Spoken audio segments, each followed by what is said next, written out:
बिस्मिल्लाहिर्रहमानिर्रहीम। सलामونه او درناوی ګرانو هېوادوالو، ستاسو د روغتیا او سلامتیا په هیله. ګرانو دوستانو، د پښتو ژبې د زده کړې په برخه کې نن مو په پښتو ژبه کې د یګانو موضوع ټاکلې. د یګانو موضوع چې په پښتو ژبه کې یو ډېر اساسي او مهمه موضوع ده. که چېرته مو د پښتو ژبې یګانې نه وي زده، نو ممکن ستاسې لیکنې او لوستنې تر ډېره حده غلطې وي. ګرانو دوستانو، موږ د یګانو موضوع په ډېر لنډ او خلاص شکل تاسو ته چمتو کړی دی، نو هیله ده چې ګټه ترې واخلئ او په خپلو ورځنیو لیکنو او لوستنو کې یې وکاروئ. ګرانو دوستانو، په پښتو ژبه کې یګانې په 5 ډوله دي چې عبارت دي له اول نرمه یې ده. نرمه یې چې ټکي نه لري یا کوم بله نښه نه لري، دغه نرمه یې ده. دویم ورپسې څرګنده یې ده چې شکل یې دغه دی، 2 ټکي څنګ په څنګ لري. څرګنده یې یا معروف یې هم دې ته ویل کېږي. درېیم چې ده اوږده یې ده چې 2 ټکي یا 2 نقطې سر په سر لري. څلورم زورکیواله یې یا په عامه اصطلاح لکۍ لرونکي یې، او پنځم همزه لرونکي یې چې دغه شکل دی. دلته یو بله خبره شته، ځینې د پښتو ژبې پوهان وایي چې په زورکیواله یې کې لکۍ لرونکي او همزه یې شامله ده، او پنځم نوع یا پنځم ډول موقوفه یې ده چې په دې باندې هم موږ داسې وروسته غږېږو چې موقوفه یې کومه یې ده. ګرانو دوستانو، اول راځو نرمه یې پسې. نرمه یې دغه شکل ده. نرمه یې هغه یې ده چې معمولا د نارینه مفرد لپاره استعمالېږي. نارینه نومونو د مفرد لپاره استفاده کېږي یا استعمالېږي. لکه مثلا موږ وایو چې سړی، ماګی، لرګی، ټکی، تللی، راغلی، په همدې ترتیب نور هم. دلته یوه مهمه یا اړینه خبره دا ده چې په نرمه یې کې څنګه موږ په یو کلمه کې یا په یو جمله کې پوهېږو چې دلته موږ نرمه یې یا کومه بله یې استفاده کوو. یو طریقې نورې هم درته یم، خو یوه تر ټولو مهمه طریقه یې دا ده چې د نرمې یې څخه مخکې کوم حرف، مثلا دلته موږ لیکلي چې سړی، د نرمې یې څخه د مخه چې کوم حرف ده، دغه حرف چې په زور ولوستل شو، نو موږ پوهېږو چې د دې حرف څخه دې خوا ته نرمه یې باید وکارول شي. مثلا سړی، ړې په زور باندې ولوستل شو، سړی. منګی، ګ په زور سره ولوستل شو او دې خوا هم نرمه یې ده. په همدې ترتیب د نورې هم. ورپسې دویمه یې څرګنده یې ده چې څرګنده یې 2 ټکي څنګ په څنګ لري چې دغه شکل دی.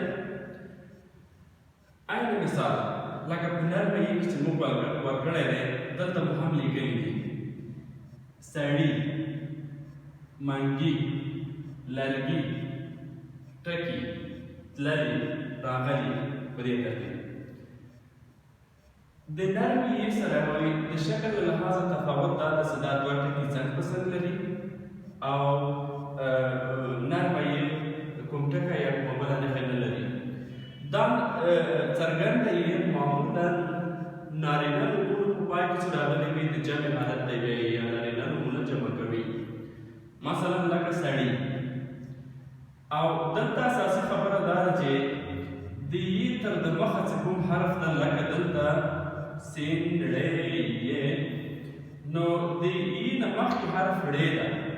ړې دلته په زیر سره لوستل کېږي. کله چې د یې تر د مخه حرف په زیر سره ولوستل شو، نو موږ پوهېږو چې دلته څرګنده یې ته ضرورت ده، او څرګنده یې باید ولیکل شي چې 2 ټکي سر په سر دي. لکه سړي، سړي. دلته موږ ویل سړی، ړې په زور سره ولوستل شو، او دلته وایي چې سړي، ړې په زیر سره ولوستل شو، سړي. لکه دلته موږ ویل چې منګی، ګ په زور سره ولوستل شو، او دلته موږ وایو چې منګي، ګ په زیر سره ولوستل شو، منګي.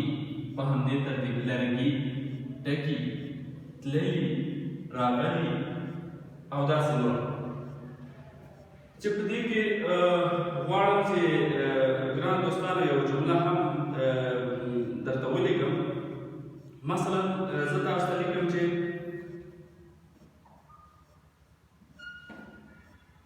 سړی راغلی دی. سړی راغلی دی. په همدې شکل یې لاندې هم لیکي.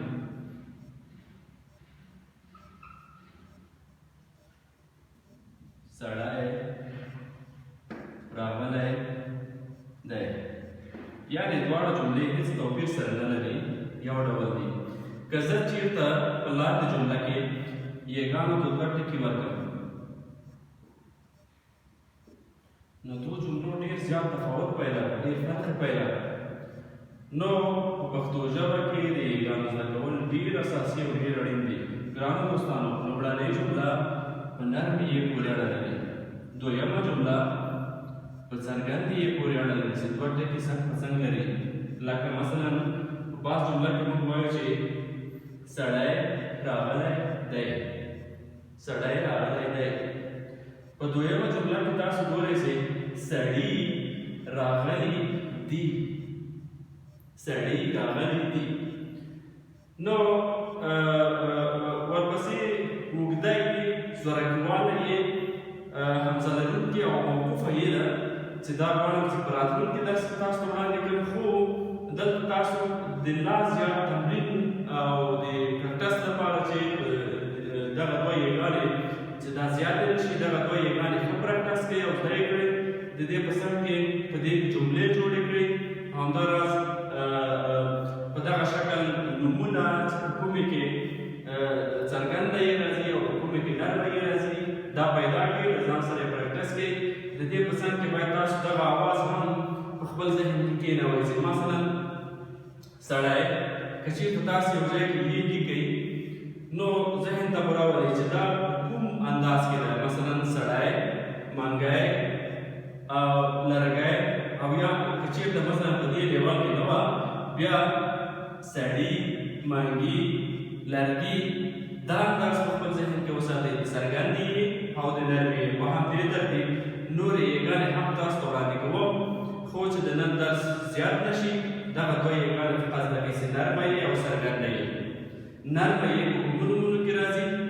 معمولا ما مخکې ویل چې د مفردو نومونو او څرګنده یې چې ده دا نارینه مفرد نومونه جمع کوي او دغه نرمه یې چې ده د نارینه مفردو نومونو کې راځي.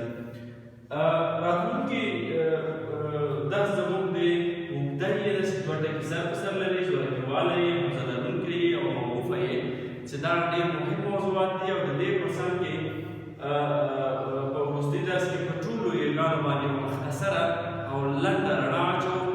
نو که غواړئ چې د پښتو ژبې یګانې په سم ډول او بشپړ ډول زده کړئ، په ډېر لنډ ډول زده کړئ، له موږ سره پاتې شئ. ډېره مننه چې له موږ سره یاستئ.